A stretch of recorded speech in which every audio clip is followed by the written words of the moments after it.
This time on episode 490 of Legends of S.H.I.E.L.D., we discuss Loki Season 2, Episode 5, Science/Fiction. This podcast was recorded during the 2023 SAG-AFTRA strike. Without the labor of the actors currently on strike, the series being covered here would not exist. I'm Chris from Play Comics, a show where we look at video games based on comic properties and how well they stick to that source material, a part of the Gonna Geek Network, just like the show you're checking out now. Shows on the network are individually owned, and opinions expressed may not reflect others. Find other astonishingly geeky shows at GonnaGeekNetwork.com.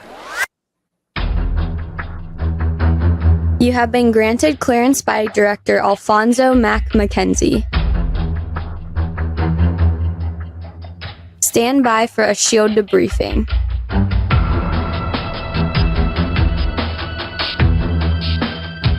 All information to be discussed here is classified and may only be discussed among agents granted clearance by the S.H.I.E.L.D. director. Now it's time for a scheduled debriefing. I am Agent Michelle. I'm Agent Chris. And I'm producer of the show, Director SP, with Puppy Cooper at my feet. Welcome to Legends of S.H.I.E.L.D. This show is recorded on Saturday, November 4th, 2023, live from the Legends of S.H.I.E.L.D. studios and broadcast. We're still not sure where. Come join our live chat as we record. And if you didn't already catch on to it, we do like talking about Marvel.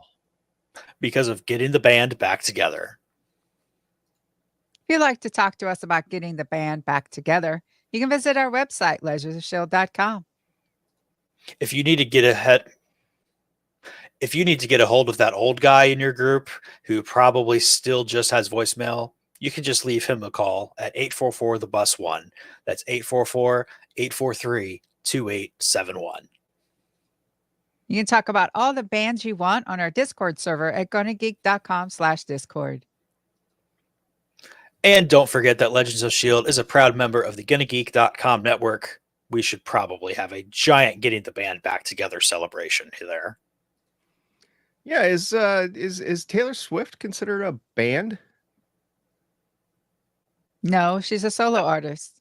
So there's no getting the band back together for her Eras tour. Her backing band, maybe. But she can hire a new backing band. Well, but then that band would be getting back together. It would Only be if a they've been bunch of together new before. Right. Unless they haven't worked together before, then you've got a whole bunch of strangers having to learn all of her songs and how she wants them arranged. I see. You guys are just educating me a ton because I am not a Swiftie. I've never really cared about her, but the NFL is forcing me to care about Taylor Swift. So I have to ask these questions. You guys have to educate me. I've aged out of the Swifties. If you say so. All right. We are talking about the penultimate episode of Loki today. You guys ready? I need some therapy on this one. You guys ready? Yes. I don't think anybody can be ready for this one. I sure wasn't. Do, do, do, do, do, do, do. Loki Season 2, Episode 5, Science/Fiction, premiered on Disney Plus on November 2nd, 2023. Michelle, I'm really curious as to what Disney Plus had to say about this episode. Science/Fiction. Loki traverses dying timelines in an attempt to find his friends, but reality is not what it seems. My reality is what it seems watching this whole thing. Chris, first thoughts. I am both more and less angry about that fade to black now at the end of the previous episode. I thought this was an interesting way to find out what everyone did before they became a member of the TVA. SP's now in code 1229, failsafe mode initiated. All right, guys. Let's talk about that Loki. How is he the only one? the only one that survived. I guess you could say Sylvie, she's a variant, and maybe this is why there's so many Lokis. I don't know. Why is Loki there? One, he was at the end of time. And two, he time slipped. And we still, as you mentioned before, SP, when he was pruned, we don't know the journey his atoms took in order to be reconstituted when we think he was, regular Loki. I went back and watched that scene, by the way, where he came out of the time stream and then Mobius caught him. I watched that again. There is no direct correlation. I was absolutely right. You're absolutely right to point it out. We don't know what happened to him in between that last time slipping and him coming out in the time loom. No idea. Also, Loki has magic and Sylvie has magic.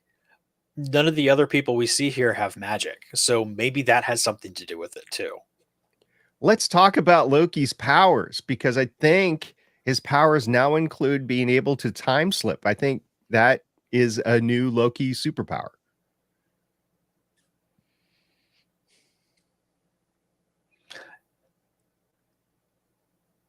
How can it not be?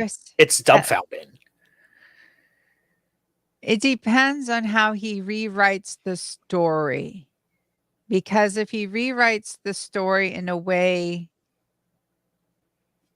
where he stops his ability to time slip, then he would not be able to keep the time slip after he rewrites the story. So Loki doesn't want to be alone. He mentions that when he's drinking with Sylvie. Doesn't want to be alone. He wants his friends. He wants the TVA back because that's where all his friends are. In that case, this whole thing is just about Loki and being able to get back what Loki wants. Now that's just simple. Obi is right. We do need to get the gang back together, the band back together, all the pins in the cup. We need to get the pins in the cup. This is true. Perhaps we need to get the pins in the cup at a different place in time and space. One of the things I liked about OB is remembering that whenever you time travel, you're not just traveling in time, you're traveling through time and space, because you have to arrive at a location at a specific point in time. Let's talk about the pens. Let's talk about the pens for a second, because OB goes into the pens in the cup, right? So what kind of pen would each of the characters be? Now, B15, she's a doctor. She writes on the cast with a Sharpie. So I think B15 is a Sharpie. That's what I think she is. You guys agree or disagree? Go ahead. I would agree. Yeah, definitely one of the really fine tip Sharpies. Oh, fine tip Sharpie. I was thinking if you write on a cast, you have to have kind of a thicker tip. Not the huge, thicker marker tip, but a thicker tip, not the real thin pen tip. A regular Sharpie. Yeah, regular Sharpie, right. But a new one. Right, brand new. Casey, he's a criminal. Frank is his alias, right? He's a criminal. He's escaping from Alcatraz. Well, we don't know if he's a criminal or not. Could have been innocent. Well, he was lifting stuff from OBs, and we never know what he was up to. So I don't know. I'm going to show my age here.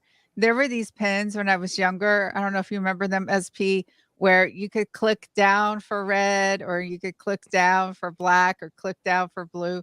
Like, you never know what Casey was going to do. So because of that, that's the pen that I would classify as Casey. Chris, do you know what she's talking? Okay. And I'm pretty sure those still exist. I haven't seen them, but I think you might be right. Yeah. They have the click down is from each of the sides. So you just don't, you don't know, unless they're colored. You don't know which one is going to bring down which color. Okay. So that's Frank / Casey and B15, who's the doctor. OB, he's a physicist and a science fiction author. What kind of pen does a science fiction author and a physicist have? He is using the restaurant staple best pen, a G2, because there's no cap to worry about, and it writes really smooth and neat and almost never gums up as you're going. All right. I got an idea from Mobius is a jet ski salesman. We'll talk about that later because he's a salesman, so he needs people to sign on the dotted line all the time. So he needs a pen that works. So I'm gonna go with one of those gel pens that work every time with a really good signature. That's what I'm thinking. But it has to have one of those novelty water things in it that has a little jet ski, so when he's waiting for people to sign, he can, play with it and go back and forth. I like that much better. I like that. All right. We'll go with that one. All right. So the band, that's basically the band and Sylvie. Okay, so what kind of pen is Sylvie?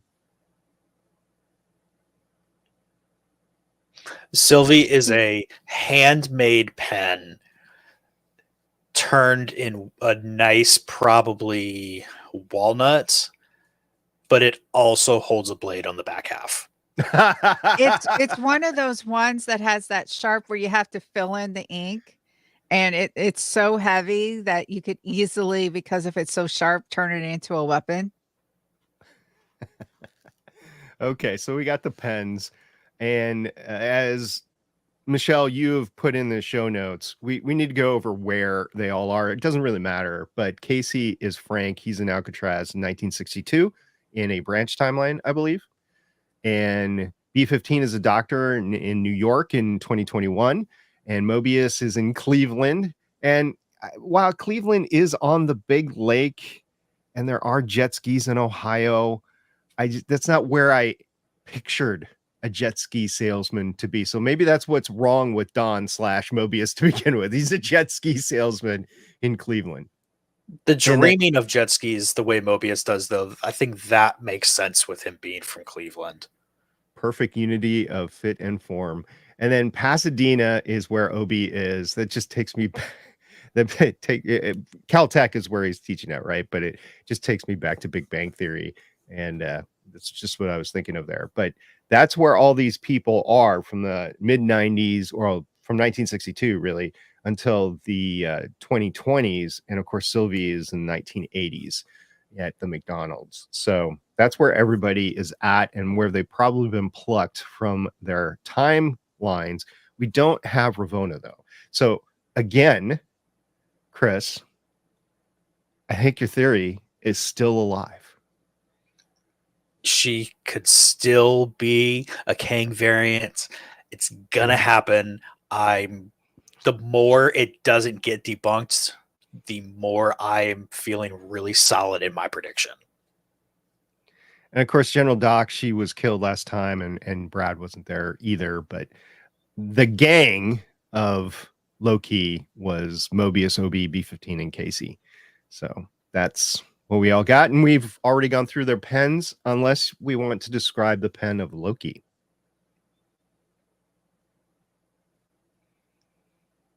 Loki's is a sleek pen. One of a kind, one of those ones that are super expensive, that are handcrafted, and there's only one of it in the world. Maybe curved a little bit. Yes. Loki horn style. I was a little bit disappointed in this episode that we didn't get Alligator Loki. I was hoping to get to the end of time, but since time is collapsing in on itself, I could see why we didn't. However, I still think we can make it there. Let's talk about the whole thing right now, because I was looking at this in can this really impact everything, or is it just a neat side quest? And I think I'm back to it's just a neat side quest that they're fixing everything. Loki is really concerned about He Who Remains and all the variants, as he should be, setting that up for the universe. But I don't think this is really going to matter at all, other than the time loom is where it's like the backstory of how these universes actually are coming together. I think I've settled on this is going to establish a big thing that will be important in the main MCU, but everything that happens in the series is just going to be cool background information. It'll be nice to know for people like us, but for anybody who just experiences it through the MCU, they'll be perfectly fine. Kind of like how WandaVision, if you watched WandaVision and then you watched Doctor Strange, you would get more background about her obsession with the kids, but you didn't need to watch WandaVision in order to understand it. Maybe it's one of those things. Yeah, which makes something me like that. question. It makes me question whether or not watching all these Disney Plus shows is worth it for the average fan of the MCU. I like 50-50 on that, because if you really want to know more about it and get ingrained in the universes and know more about the characters and that sort of thing, yeah, I can kind of see it. But on the other hand, it's like, it's not necessary. It's never going to be necessary. They're almost going to self-contain the MCU into the MCU. Yes, Definitely. is it homework? I don't think it is. I think it's just nice to know stuff. Worth doing, but not necessary.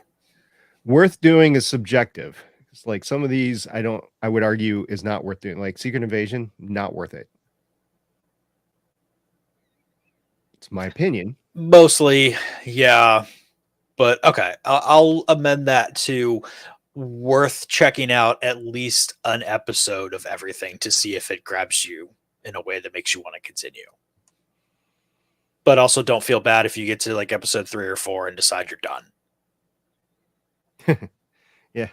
Well, if you get to episode 4, there's only 2 left, so might as well. You're 2/3 of the way in. You're all in. So, or was it 8 episodes? I can't remember. Anyway. So, Michelle, a lot of this episode, as you pointed out, was getting to know the team a little bit better and getting to know their backstories, which I actually appreciated, because we had all this question answered of where exactly did everybody come from and who they were before they came to the TVA. But it also allows you to do some analysis on people, right? It does. I think it's interesting how when it comes to, for example, B-15, after she learned she was a variant, she came into this role of wanting to take care of everyone, wanting to protect the TVA, being able to express herself and express what needs to be done. And we see that when we see her as a doctor trying to express to the little girl to not climb trees. But also fully accepting and acknowledging the fact that that is not going to stop the little girl from climbing trees. I mean, for the most part, everybody here, it makes perfect sense who they are in their own timeline. Like Mobius, exactly what we would expect. B-15, exactly what we would expect. And then there's Casey. I mean, who had Casey being a criminal, or at least criminal adjacent? I did not. I pictured him as goody two shoes, left, right, and backwards, really, because that's how he portrays himself inside the TVA. And I was shocked to see him not only be a criminal and be ingenious enough. Well, I guess that's part of Casey, right? Being ingenious enough to figure it out to escape, but then to be, as Michelle pointed out earlier, just stealing stuff inside the workshop, OB's workshop. It was, it was like, okay, well, that's who he really is. It almost makes me wonder if he's working with Renslayer and Kang somehow. I don't think so. I think it's a testament to how, when you become a member of the TVA, how powerful the memory wipe is. Which would go back to the theory of Ravonna not really ever remembering. And there hasn't been anything telling her that she is a variant, he who remains variant, if the theory is true. there's nothing that we've seen so far. It's all been, thank you very much for helping me out. Thank you for being there. Thank you for leading my army, that sort of thing. But it's never been, you are me in another form, so to speak. But it would fit so much. And if Marvel and Disney doesn't pick it up, it's a lost thing that maybe when you're creating something like a master's thesis or a PhD thesis or a story, even if it's just fanfic, right? And you're writing it and then you post it out or you start coordinating it. And then other people are like, yeah, but there is this assessment that can come from it when somebody is taking a look at everything that you've brought together. And they're like, well, yeah, I can now connect these dots. And you just haven't been able to because you're so close to it. I think maybe assessments and theories like yours, Chris, are like that, where we're seeing it and going, it just makes so much sense for Ravonna to be a variant and for the writers and Marvel to not see it as it's being created, And a lot of times when I'm talking to people, they know where their end goal is. And so everything is working to get there, and they're just so focused on this is where I want to end up that there is no way for them to get their mind onto anything else. One of the great things that I've seen on, I don't know the word to call it, but it's story creation through, you're just creating blocks and then you're posting the blocks as you go along. Like on Patreon or on Reddit, there's subreddits that are designed for stories or fanfic, even where you're just doing chapter by chapter and you create possibilities as you're going along. And your fans are like, yeah, you really should do this, or I can't wait till this happens, whatever. And then as the artist, and the creator, you're sitting there going, oh, yeah, well, that makes sense. And then you change things to make that possible versus you're just trying to get to the end point. I think a lot of sequential creators open themselves up to the possibilities of what their creations give them, which is not a talent that everybody has. There are those that want to create a story A to B and can't deviate. And then those that are like, hey, I don't really care where this goes. We can go anywhere with this. It's like the Stephen King versus George R.R. Martin schools of thought on writing. Stephen King apparently plans a lot while George R.R. Martin sits and just writes with very few notes. Well, I'd say he's doing more sitting than writing lately, but I get it. No. Yeah, true. We don't know. We don't know at all. He just might not want his creation. He might have written everything and just doesn't want it out there yet. I have no idea. All right. I think one of the momentous scenes in this was when Loki goes back to Sylvie and he's expecting her not to know anything. And she's like, hey, Loki, yeah, I see you. And she thinks she's just back there to live out her life, right? So they go to the bar and they have that deep conversation. That was one of the more precious moments in this series to date with the two of them. There's no romantic overtones to what they're doing. It is simply them trying to figure out what is important to each of them. And I think that was one of the bigger things. And then one of the things that I noticed the second time I watched it twice, then one of the things that I noticed the second time, and I never actually see Loki get his shot. I think they cut out that shot. I could be mistaken, but I viewed it a couple of times because I was like, did he actually get the shot? But then when he goes to drink it, it's not there. Like Sylvie takes her shot and then leaves, and then he tries to go for the shot and it's not there. Just the same as her McDonald's left the truck bed, right? That's Loki didn't take it. It just disappeared. And the same thing for the coffee cup in the record store. Little things are missing. And then the temp pad goes missing because these universes are just disappearing. Item by item, atom by atom. And it's just, they're leaving. So my question is, with all this stuff leaving, and we can go back to the precious moment, but with all this stuff leaving, is it going to the end of time? Is absolutely everything being pruned, or is it just not existing? Or is it being spread out in the universe's atoms? Through entropy. Yes. I hadn't thought about that at all. Okay. Well, that's a good question for everybody to ponder, our listeners. So if you have an answer, let us know. In the meantime, let's go back to the precious moment, because I really liked that precious moment. That's when we finally get a Loki who values friendship. And Loki understanding the fact and accepting the fact that he can't fix this all by himself. And Sylvie is the one that plants the idea of writing his own story. That's what she tells him. Sylvie, go write your story. Like we all are. That's what Sylvie is like. We're all writing our own stories. Go write your own, Loki. At the end, Loki is in OB's workshop and everybody's disappearing even there. I have the sense that it was like that was the last despot, because Loki was there. That was the last despot of the universes. And he actually starts to grab onto these spaghettification strings.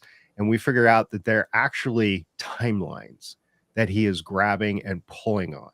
So if you can imagine a cockpit without any controls and just wires everywhere and just grabbing onto the wires and pulling the wires and being able to control everything around you, I think that is what he's actually doing, that the spaghettification is actually timelines and that he can control them.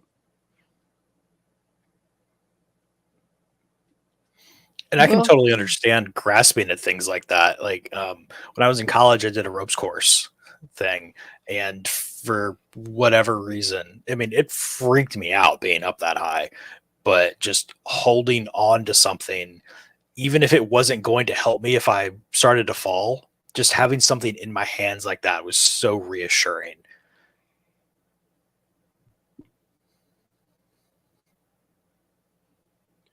All right, guys. Any other assessments from this one? How you see yourself versus how someone else sees you. When Loki arrives, he's immediately calling them by their TVA name. He's not really acknowledging their spot before they become a member of the TVA. He's calling Dawn, Mobius, Frank, Casey immediately. Not even wanting to learn who they are. Just, this is how I see you. Right. He immediately sees them as members of the TVA, his friends from the TVA. That's how he sees them. All right, we have one more episode. That's all we got. Any predictions on how this is going to go, Chris? I'm going to be proven right. We are going to get at least one other Loki variant. I think Alligator would be really easy to pull off because you wouldn't need to find an actor for that. So that's going to be my guess, but I am going to hedge it with at least one other Loki variant. And Kang, in a somehow kept secret, we are going to see who is going to be portraying Kang for the rest of the MCU. Ooh, they're going to slip that in, huh? Yep. All right. Michelle? I think Loki is going to be the one in the suit. If you remember before, Mobius is like, well, it's Loki's turn. And I'm wondering if Loki is going to be able to time slip from getting the suit on, time slip and put the thing in, and then time slip back to where he can avoid becoming spaghetti. I could see that because that moment needs to play out. Yeah. I'm thinking part of his fixes is that he fixes He Who Remains' death. I think I'm going to be opposite of you, Chris, here. I think They're going to go back and he's going to prevent Sylvie from killing He Who Remains, because killing He Who Remains then leads to all of this mess. So I think that's going to be part of it. I actually enjoy thinking of a recasting of He Who Remains in this. I just don't think it's going to happen. And I think other than that, it's going to be of no consequence to the MCU whatsoever. They're going to fix it, no consequence. And this will be the end of Loki. We won't see Loki again. Wait, if he goes back and he stops Sylvie from killing He Who Remains, then we won't have this season 2 wouldn't have happened. Well, it's not necessarily true, but it could be part of a time loop. Yeah. Right. I just hope if he does that, he remembers to go back downstairs to meet OB. Right. Hey, how you doing, OB? Yeah, so we'll see. It's wide open. Again, as of the ending of last episode, we have no idea what's going on. I think this series is going to be lent much better to people that are able to binge it versus people that are able to sit week to week. It's just my speculation, because just not knowing anything and having to grasp on to theories that may or may not be true, while that is fun, I think if the theories prove false, I think it takes some of the fun out for your fans. So you got to be careful with that. You know, if you give them enough theories, enough space to create theories, good theories, but then just slap them down and you're wrong, then the people are like, well, why should I watch this again? Right? I've lost the game. I don't like to lose the game. It's just my thought. Does that make any sense whatsoever? Yes, my mom is someone who would not like watching this one episode at a time. She would want to binge it. Yeah. Well, I think binging it would be better. I really like the force time in there. And I'm a person where it's like, okay, I lost this round, but let's play again. Okay. All right. Anything else? Last words? Just the way, Go ahead. I loved when every time Loki would come through like a time portal, he had this look of, come with me if you'd like to save the universe. Come with me if you want to live. Oh, I know. That was just the fact that OB was able to pull off everything because of his own research. It's a really time loopy, bootstrappy, pulley thing, but it works here. And I'm going to have to watch it again because I watched this without Kaylee. And so far I have not spoiled anything for her, which is a big surprise because this one was just so exciting. Yeah, it's been fun to me, at least, watching this. Something to do, something to pass the time. I just have questioned the whole time its applicability and what the expectations actually are. And with Marvel, especially post phase 3, the lower the expectations I have, the more fun I have with a project, which means I inherently have really high expectations. And maybe that's just not for the Marvel Cinematic Universe right now, including the TV shows. I don't know. So we'll see what happens next week. It'll be our last show on Loki. I believe Echo has been slipped to 2024. So the last thing we'll have after that will be the Marvels, and we'll review that in 2 weeks. So, okay. Michelle, what do we got going on? We are going to time slip our way out of here.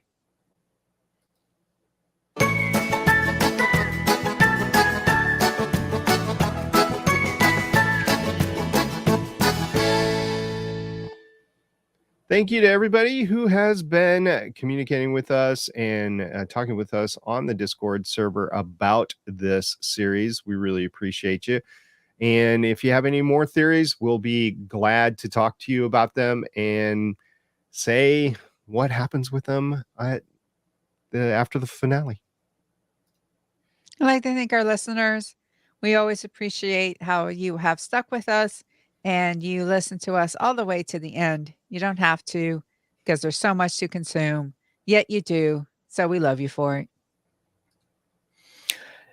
And yes, I would like to super reiterate what SP has said. If you like a theory that we've come up with, or you want to argue with us about a theory we've come up with, definitely let us know.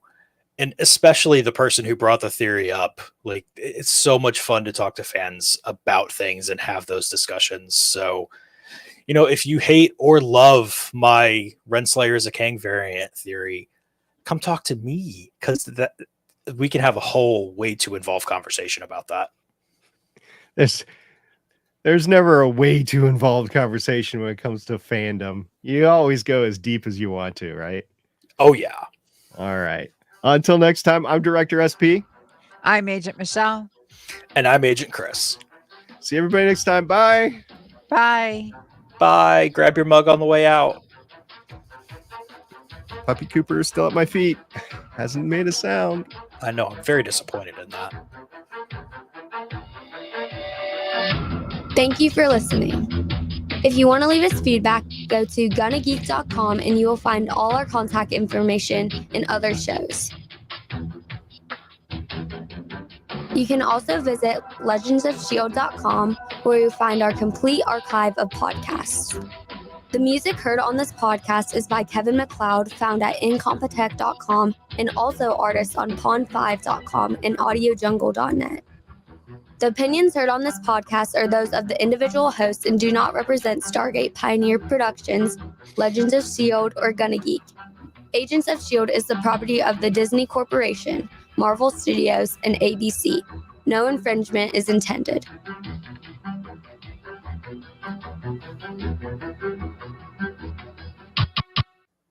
Legends of S.H.I.E.L.D. is copyright 2013 through 2023.